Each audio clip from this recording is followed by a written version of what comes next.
Happy Sabbath, ladies and gentlemen, and welcome to our YouTube channel. This is your host, Gashis Keman, the RUTO'S Malback Africa.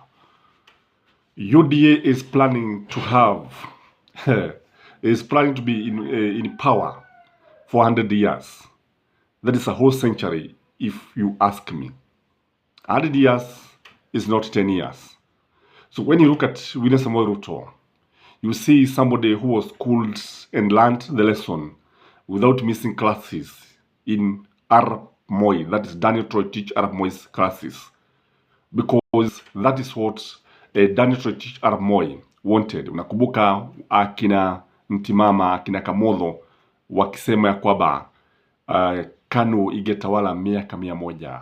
But where are they today? They are past tense. They are in another world. Whatever they are, it is only God who can tell. But in this video, I want to ask you just one question, ladies and gentlemen. Do you think William Samoei Ruto party, UDA, can be in power for 100 years? Do you think this is possible? Because if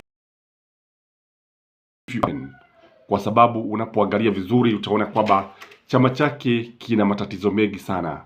Yes, the man is shrewd. The president is a shrewd politician. When you look at his organization skills, they are higher, by the way. Mugala muwe na haki umpe, because he is planning to recruit 15 million members. Na sasa UDA wanasema wako na 7 million members, registered members, that is.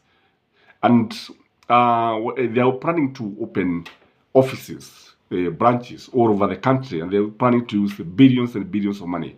So you see a party that has that is so much determined to remain relevant. Indeed, they want to swallow other parties, just like KANU swallowed other parties, because they want to have a super party that is UDA, that is going to shake the whole country. That is according to UDA.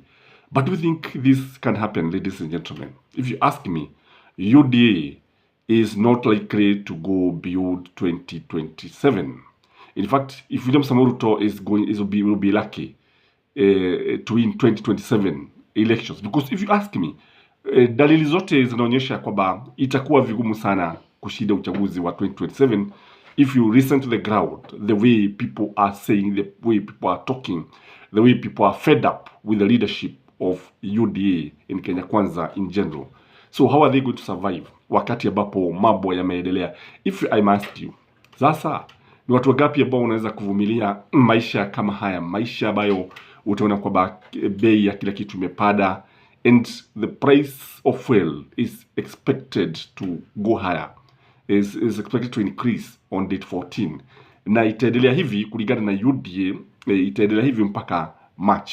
How many people can actually accept to praise or sing a hosanna to the king when the prices are hitting the roofs? Ladies and gentlemen, there are many reasons why Kenya Kwanza is saying that it will rule for 100 years. The first reason, in my view, is because they want to play with the people's minds. They want to play with the people's mind and waonyesha kwamba hakuna uwezekano wa kuwa na chama kingine ambacho ni maarufu kama UDA. That is what they want to do. You know, when people feel that there's one strong party, like now chama cha mapinduzi kule Tanzania, CCM, or like we have ANC kule South Africa, other parties become almost irrelevant, and the people's minds tend to think that they can only win power through that strong national party. And hivyo ndivyo ambavyo William Samoei Ruto anataka, kiasi ya kwamba by just trying to capture or to show the people that UDA ndicho chama ambacho kitakuwa pale miaka mingi nini, wengi watajuga na chama hiki. But I can tell you, it is not going to happen, kwa sababu I said that immediately that William Samoei Ruto will be won, the same day, if we will be lucky, I'm saying the word lucky, to win 2027, the same day his succession will start. Mrithi wake kutoka wa kile chama, na hapo ndipo chama kitasabaratika, because he will be a lame duck president in his second term. I will still repeat the word, if he will be lucky to win his second term, which look like a pipe dream. Jambo lingine ni kwamba unapotazama wananchi hawezi wakakubali zile sera za UDA. Remember yesterday at the Bomas of Kenya where he was declared the president elect. Yesterday alisema Gachagua bado alisema kwamba the government is the government of shareholders, and the shareholders, the main shareholders, the preferential shareholders were the UDA members.